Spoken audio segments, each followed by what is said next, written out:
Assalamualaikum warahmatullahi wabarakatuh. Ya, pagi ini Ibu akan menjelaskan mengenai teks prosedur. Ya, tujuannya apa sih? Supaya kalian dapat memahami teks prosedur ini dan nantinya kalian dapat mengaplikasikannya dalam kehidupan sehari-hari. Ya, sebenarnya teks prosedur ini adalah teks yang mungkin sudah sering kalian lihat atau sudah sering kalian baca dan terapkan untuk kalian lakukan. Nah, di sini kalian harus memahami dulu apa itu pengertian dari teks prosedur. Ya, teks prosedur adalah teks yang berisi langkah-langkah atau tahapan yang harus dilakukan untuk mencapai sesuatu atau mencapai suatu tujuan. Jadi tujuannya itu bisa untuk melakukan suatu hal atau untuk membuat sesuatu. Ya, di sini ada ciri isi teks prosedur.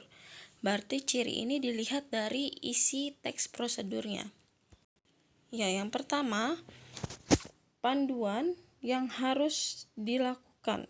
Jadi ada panduan yang memang harus kalian lakukan. Nah, ini berisi langkah-langkah. Langkah-langkahnya ini nantinya akan kalian lakukan dalam membuat atau melakukan sesuatu. Nah, ini tergantung pada tujuan dari teks prosedur tersebut. Selanjutnya ada aturan atau batasan. Ya, ada aturan atau batasan. Misalnya, aturan atau batasan ini yang nantinya akan harus kalian lakukan supaya apa yang ada pada teks prosedur itu dapat mencapai suatu tujuan yang jelas atau tujuan yang maksimal. Misalnya ada batasannya, misalnya dalam membuat kue. Nah, di sini ada misalnya tata caranya itu atau langkah-langkahnya itu oven kue dalam suhu misalnya 170 derajat Celcius. Nah, berarti di sini ada batasannya, ada aturan yang jelasnya. Jadi harus 170 derajat Celcius. Kalau misalnya kurang dari itu, mungkin saja nanti kuenya tidak jadi. Atau misalnya kalau lebih dari itu, mungkin saja nanti kuenya akan gosong. Jadi tidak mencapai hasil yang maksimal jika tidak mengikuti aturan atau batasan yang ada pada teks prosedur ini.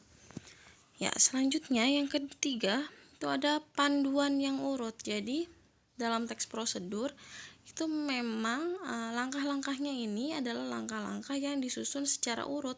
Jadi tidak mungkin kalian mengikuti langkah-langkahnya mulai dari langkah yang ketiga baru pertama. Itu nantinya tidak akan sesuai nantinya.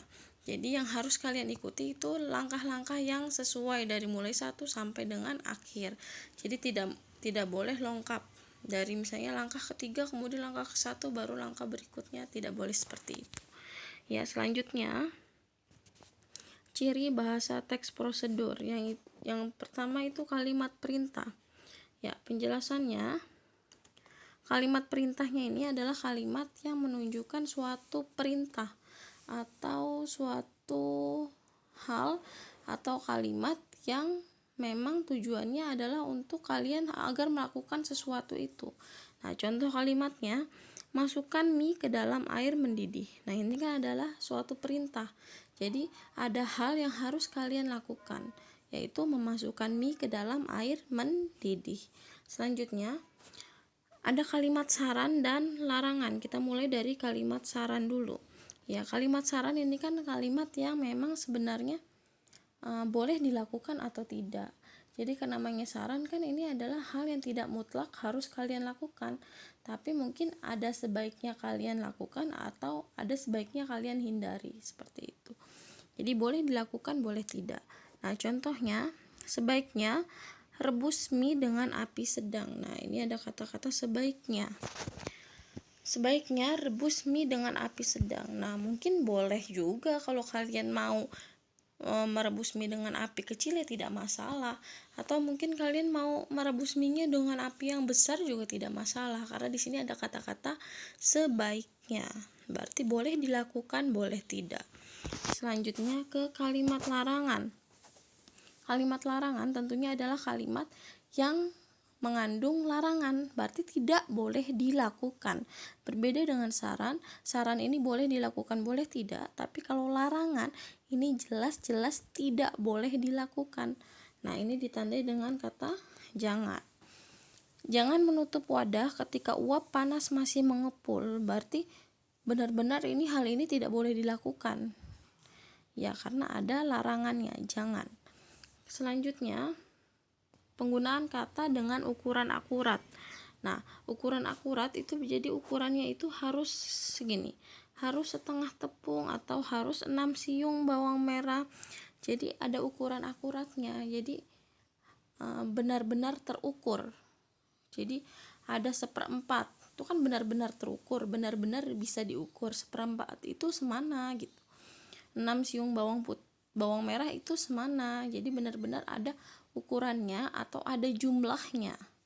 Selanjutnya, kelompok kalimat dengan batasan yang jelas. Nah, yang kelima. Nah, ini ada batasan yang jelasnya. Di sini ada kata-kata rebus hingga menjadi bubur.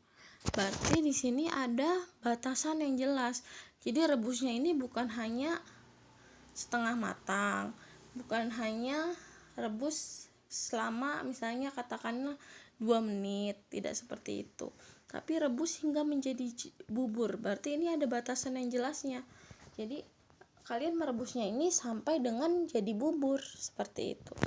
Ya, selanjutnya mengidentifikasi tujuan teks prosedur. Nah, untuk mengidentifikasi teks prosedur sebenarnya cara mudahnya adalah kalian lihat dari judulnya. Nah, ini sangat mudah kalian tentukan jika kalian melihat dari judulnya, ini bisa langsung kalian simpulkan. Nah, di sini ada teks prosedurnya, cara membuat teh manis hangat. Nah, di sini tentunya adalah tujuannya apa sih? Nah, tujuannya tentunya memandu dalam membuat teh manis. Ya kan nggak mungkin dong kalau misalnya judulnya cara membuat teh manis hangat, kemudian tujuannya berubah jadi membuat es teh manis gitu. Nah, ini tambahkan hangat ya. Hangat.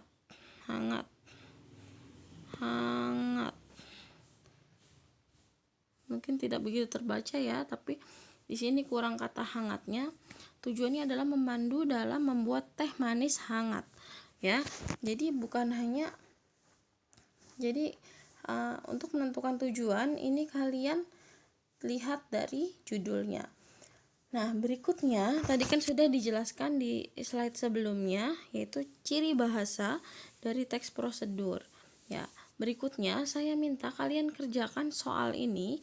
Identifikasilah ciri bahasa yang terdapat pada teks prosedur cara membuat teh manis hangat. Berarti ada di sini. Kalian cari dari teks ini mana yang merupakan, tadi ada kan kalimat perintahnya mana, kemudian adakah kalimat larangannya, atau kemudian adakah ukuran yang akuratnya, kemudian adakah batasannya. Nah, seperti itu ya. Kalau misalnya kalian lupa, bisa kalian ulang lagi ke slide sebelumnya ya. Kalau misalnya ada yang kurang jelas, kalian bisa tanyakan melalui kolom komentar boleh, atau kalian bisa langsung melalui chat grup. Oke, terima kasih atas segala perhatiannya. Ibu rasa sudah cukup. Wassalamualaikum warahmatullahi wabarakatuh.